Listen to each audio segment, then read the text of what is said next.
السلام عليكم ورحمة الله وبركاته. ازيكم يا حبايبي، عاملين ايه؟ اللهم صل وسلم وبارك على سيدنا محمد وعلى اله وصحبه اجمعين. النهارده هنكمل سلسلة للعرايس فقط. تمام. سبق من يومين تقريبا نزلت لكم طقومة الحلل والانواع كلها والحلو والوحش.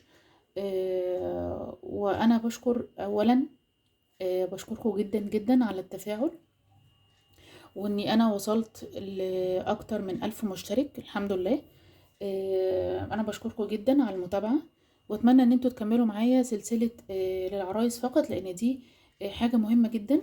وعن تجربة يا جماعة، والله انا ما بقولش اي كلام ومش بعمل دعاية لاي شركة. النهاردة انا جايبه لكم كذا شركة مش شركة واحدة، وتجربتي الشخصية في كل الشركات دي هقول لكم الحلو والوحش. وان شاء الله باذن الله كل العرايس تستفيد. اول حاجه معايا اللي يا ريت تعملوا بقى مشروب كده وتيجوا تركزوا معايا. اول حاجه المكنه دي. تمام. المكنه دي بتاعه الوبر، اكيد انتوا شفتوها طبعا وهي اتشهرت قوي الفتره اللي فاتت. دي مكنه للوبر. تمام.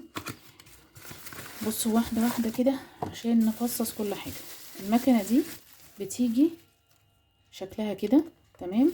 وبيجي معاها غطا بلاستيك هنا، وبيجي معاها فرشه عشان تنضفي بيها المكنه. تمام. طيب المكنه دي بتعمل ايه؟ المكنه دي بتطلع اي وبر.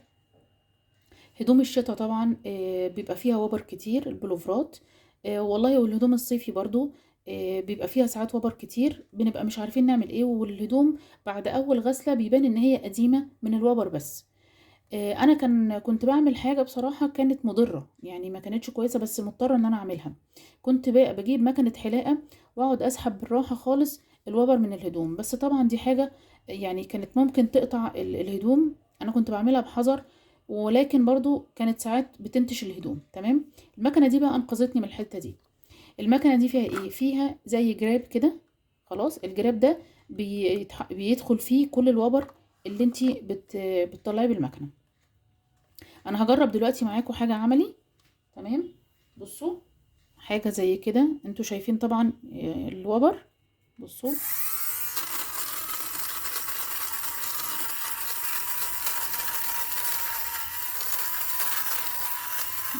واضح؟ يا رب يكون واضح في الكاميرا عشان ما نظلمهاش، لان هي فعلا اختراع تحفة. شايفين الفرق؟ بصوا هنا، بصوا هنا الوبر، وبصوا الحتة اللي انا عملتها، وما خدتش مني اي لا وقت ولا مجهود. تمام. اعمل لكم كمان حتة عن الحتة اللي فوق دي اهي. تمشي ايدك، لا بتضغطي ولا بتعملي اي حاجه، انت كل اللي عليكي ان انت بس بتمشي ايدك كده على الهدوم خفيف خالص زي ما انتوا شايفين كده. ايه رايكم؟ سحر بصراحه، حلوه جدا. تمام. بصوا بقى هنا بيدخل ايه؟ العبوه اللي جوه دي بيدخل فيها الوبر اللي انت طلعتيه من الهدوم. كل اللي عليكي ان انت بتاخديها بتنضفيها كده اهي اهي. خلاص هترميهم. عايزه تفتحي المكنه وتنضفيها من جوه، دي بتتلف كده. خلاص بس خلي بالك طبعا عشان اللمواس دي بتشيليها من هنا، ولو في هنا اي حاجه متعلقه في البتاعه دي بتروحي منضفاها تقفليها تاني. خلاص الموضوع خلص. كانت بكام؟ كنت جايباها تقريبا بس الكلام ده يا جماعه من تقريبا من 3 سنين. كنت جايباها ب105. تمام. الحلو فيها برضو ان هي تعمليها كده تتشحن، مش ستوك مثلا ولا كابل ولا حجر. تمام. حلوة جدا في الحتة دي، بتتشحن منها فيها. خلاص بس طبعا هي بتبقى عايزة مشترك اللي هو زي ما انتوا شايفين، اللي هو المشترك اللي هو المتبطط ده. تمام. طيب انا من حلاوتها حبيت اجيب منها تاني، لاني خفت اني ملاقيهاش او تضيع مني مثلا في البيت وابقى محتاجاها ولا حاجة، او تغلى. خلاص من حلاوتها جبت منها تاني، بس جبت منها شكل تاني. انا لما طلبت منها قالوا لي مفيش غير ده. حلوة جدا جدا، وفيها كمان حاجة زيادة عن الاولانية. افتحها لكم، اللي عايز يصورها يا جماعة بس ياخد سكرين شوت اهي. تمام. والقديمة اهي. تمام.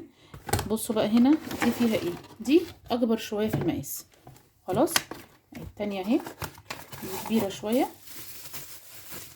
اهي. الاتنين اهم. دي اكبر شوية من دي.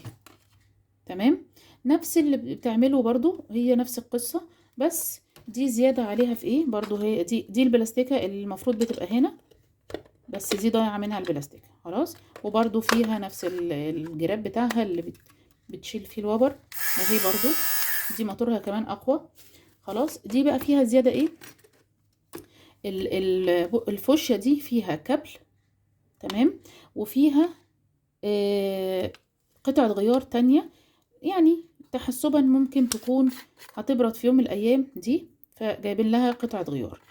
برضو دي ما كانتش مكملة ال200 جنيه تقريبا برضو كانت ب175، لان انا جبتهم الاتنين في نفس التوقيت من 3 سنين. تمام. ادي كده الاتنين دول خلاص هنشيلهم. نيجي برضو حاجة مهمة تانية برضو بالنسبة لي، برضو والله كانت مهمة جدا. طيب هنشيلهم بعدين عشان وقت الفيديو. خلاص حاجة زي دي اهي يا جماعة، دي اسمها مكنسة العربية خلاص. بس اللي انا اكتشفته ان هي مش للعربية بس، لا هي كذا حاجة. هي برضو بيجي معاها الحاجات دي، قطعة غيار زي دي، وقطعة غيار زي دي، والكابل اللي بيشحن. تمام اهو. تمام حلو. فيها برضو ان هي مش شحن البطارية مش هتخلص، لا ده هي بالستوك هنا الكابل بتاعها بيشحن. تمام. دي بتاعت عربية في ايه، والله اللي عنده عربية مكان التابلو كده بيبقى فيه تراب وزناقير كده، ما تعرفيش تطلعي التراب بيها. دي حلوة في كده بقى، ان هي دي بتجيب الحاجات الرفيعة، ولو انت عندك حاجة محتاجة الفرشة بتستخدمي الفرشة. تمام. انا جبتها علشان الشبابيك بتاعت الشقة عندي الميتال، ما بعرفش اجيب الحتت اللي هي جوه دي. وطبعا علشان اطلع المكنسة اللي هي الكهرباء العادية، اطلع القطعة اللي زي دي واسحب بيها المكنسة، الدراع بتاعها مش طويل للدرجة علشان اعمل الحركة دي. تمام. فدي خفيفة جدا، خفيفة فعلا جدا على الايد، تعملي كده خلاص كده الموضوع انتهى. هجرب برضو معاكم في حاجة.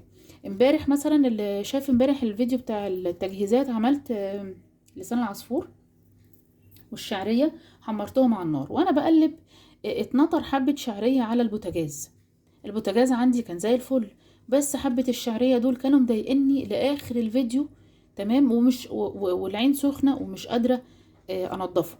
رحت جايبة المكنسة دي او الشفاطة دي، انا مش عارفة بقى اسمها ايه، رحت واخداهم كده من على جنب كده، شفطت اللسان العصفور او الشعرية، وكانت تحفة ونظفت الدنيا، ولا احتجت ان انا اغسل البوتاجاز تاني او المهم بحاجة ولا اي حاجة، في ثانية لمتهم.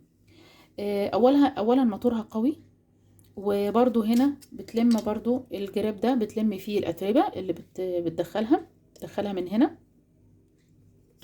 تمام. حاجة تانية ممكن للانتريهات، لو انت عايزة وانت بتنضفي لقيتي تحت الشلت مثلا تراب ولا حاجة، وعايزة حاجة خفيفة، الدنيا عندك زي الفل، مش محتاجة ان انت تجيبي كل المكنسة الكهربية وتروحي تلمي، لا دي مرة واحدة كده تلاقيها في ثانية لمتلك كل حاجة. انا هجرب معاكم برضو اهو حبة لسان عصفور زي اللي اتكبوا امبارح اهو. تمام. وهنشغلها، عايزة بس ثانية واحدة اركب البتاعة دي اهي.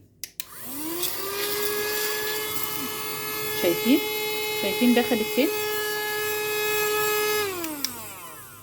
في ثانية يا جماعة. انا هستغنى كمان عن حبة اهو، شايفين اهو، ما خدتش اي وقت خالص نهائي، ومش شرط تكون للعربية، لا اهي. وبنفتحها من هنا وبننضفها، بنشيل دي. تمام.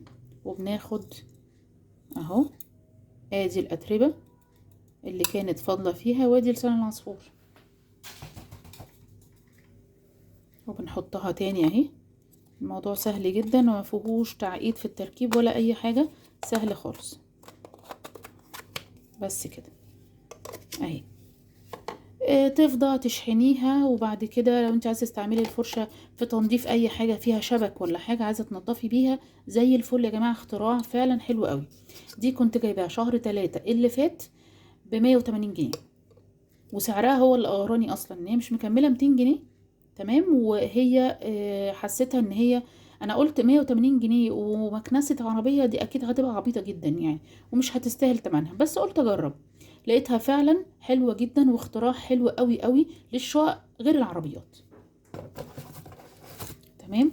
ادي كده الاختراع التاني. معانا ايه تاني؟ معانا دي، اكيد طبعا انتوا عارفين ايه دي بتاعه غسل البشرة. ماشي. دي فيها من هنا خشن، السيليكون بتاعها من هنا خشن، ومن هنا رفيع وناعم. البلاس دي علشان تعلي، ومن هنا عشان توطي. تمام. البتاعة دي انا قلت ايه دي هتعمل ايه دي جماعة؟ تحفة في تنظيف البشرة، حلوة جدا جدا. لو تحطي عليها يعني حتة غسول قد كده، مش محتاجة كتير، تحطي عليها حتة غسول قد كده مع نقطة مية، هترغي معاكي وشك كله، وهتخلي بشرتك بتزيق من كتر ما هي نطفت من النظافة اللي هي عاملاها. حلوة قوي قوي. في منها الاصلي غالية جدا. انا ما جبتهاش بصراحة، انا جبت لما لقيتها دي رخيصة وسعرها كان تحفة، كانت تقريبا 35 جنيه. ونفس شكل التانية اللي هي الغالية. وما اعرفش بصراحة ايه الفرق بينهم، عشان برضو ما اضحكش عليكم، انا ما استعملتش الغالية، انا جبت على طول دي لما لقيت سعرها حلو فجبتها جربتها. مش عارفة هيكون ايه الفرق اللي ما بينهم، بس انا كنت عايزة حاجة تنظف البشرة كويس جدا وبعمق، لقيت دي بتعمل نفس النتيجة فجبتها. خلاص. دي برضو مش بتتشحن بطارية، لا دي بتتشال من هنا وليها ستوك، بس هو دلوقتي مش قدامي عشان اجيبه لكم. ليها برضو كابل بيتحط هنا وبتشحني بيه، وبعد كده بتروحي قافله علشان ما يخشلوش هنا ميه. وهي يا جماعه بصوا ذبذبه جميله جدا، وعايزه تعلي من هنا بتعلى، عايزه توطي بتوطي. حلوه قوي قوي قوي. وكانت ب35 جنيه، وما زالت رخيصه، يعني هي تقريبا دلوقتي مش مكمله 50 جنيه. حلوه جدا وعن تجربه. ده تالت اختراع معانا. الاختراع الرابع، المكنه دي اسمها كيمي. الكيمي دي مجموعة كده، انا جبتها هدية، هي رجالي على فكرة يا جماعة. ماشي. انا جبتها هدية وطلعت حلوة قوي. وبصراحة انا بستعملها مع زوجي من جمالها. يعني ليه بقى؟ فيها كذا حاجة. اولا ده كابل الشحن بتاعها. ماشي. ودي فرشة صغنونة كده للتنظيف. تمام. المكنة اهي، ثواني بدل في ايدي بس عشان الدنيا ساقعة قوي. المكنة اهي، دي قطعة غيار للودن، دي لوحدها للودن. خلاص.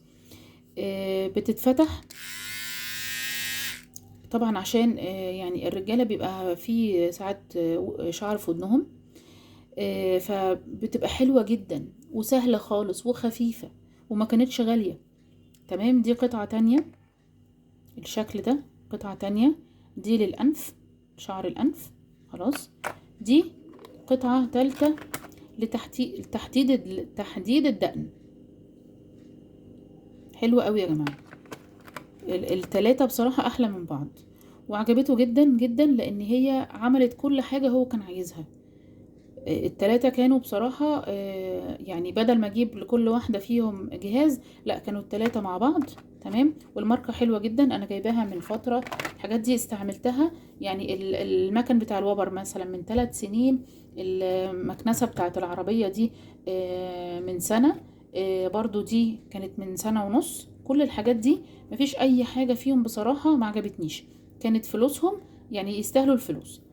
المكنة دي كنت جايباها من جوميا، مش مكملة 250، لا كانت ب250، كانت ب250. تمام. برضو ده الجهاز ده جبته من جوميا سوكاني. الماركة دي جربتها في حاجتين، في القلاية الهوائية وفي الساندويتش ميكر. الماركة دي كانت بالنسبة لي انا جديدة، ما سمعتش عنها قبل كده، وهي فعلا جديدة يعني نازلة لسه السوق جديدة. فقلت اجرب حاجة كده بسيطة منها. جبت الساندويتش ميكر ده، و... وابهرني بصراحة، يعني ماركة فعلا حلوة قوي. هو بس عيبها اهي من جوه، ده كده يا جماعة استعمال سنتين، ده كده اللي انتوا شايفينه ده استعمال سنتين. العيب الوحيد اللي فيه ان هو من جوه ملهوش قطع غيار، اللي هو الوافل والحاجات اللي هو السمبوسك والحاجات دي، لا هو دي بس كده بتاعه الجريل بس. بعمل فيها طبعا السندوتشات كأنك بتاكلها من بره طبعا، بتتحمص من بره وبتدي كده شكل التقليمه الحلو اللي احنا بنحبه ده، بس لكن هو ملوش قطع غيار، بس هو ده كان العيب اللي فيه. انا ما اهتمتش طبعا اني السمبوسك ومش عارفه ايه، لان السمبوسك انا بعمله في القلايه الهوائيه بيطلع تحفه. الوافل انا ماليش فيه بصراحه، فقلت ما فيش مشكله خالص ان هو يبقى جريل بس. وليه هنا لوك كده، ليه قفله علشان تقفلي على الساندوتش عشان يتبطط تمام. وحلو جدا، بيسخن بسرعه، ما بيفصلش في سخونيته. بصراحة جهاز كان تحفة جدا، وكان يا ربي برضو من سنتين كان ب 200 جنيه، كان ب 200 جنيه أو 220. فطبعا أنا عشان سعره كان حلو فأنا قلت خلاص أجربه. بعد ما جبت الماركة دي جربتها بصراحة وعجبتني، فقلت أجيب منها بقى القلاية الهوائية دي، هيتعمل عليها ريفيو تاني علشان قصتها قصة بصراحة. وكانت ماركة فعلا تستاهل الفلوس ومش غالية. فدي الأجهزة اللي أنا جربتها، والله يا جماعة بمنتهى الأمانة أنا مفيش أي إعلان والله واخدة منه أي حاجة، دي مش إعلانات أصلا، أنا دي حاجات تجربة شخصية قلت أفيد بيها البنات اللي لسه بيجهزوا نفسهم، علشان لو لقيتوا الحاجات دي وانتوا بتجهزوا ما تستخسروش فيها الفلوس أبدا. واتمنى ان انتوا تتابعوني في السلسلة دي، ان شاء الله باذن الله تفيد كل البنات.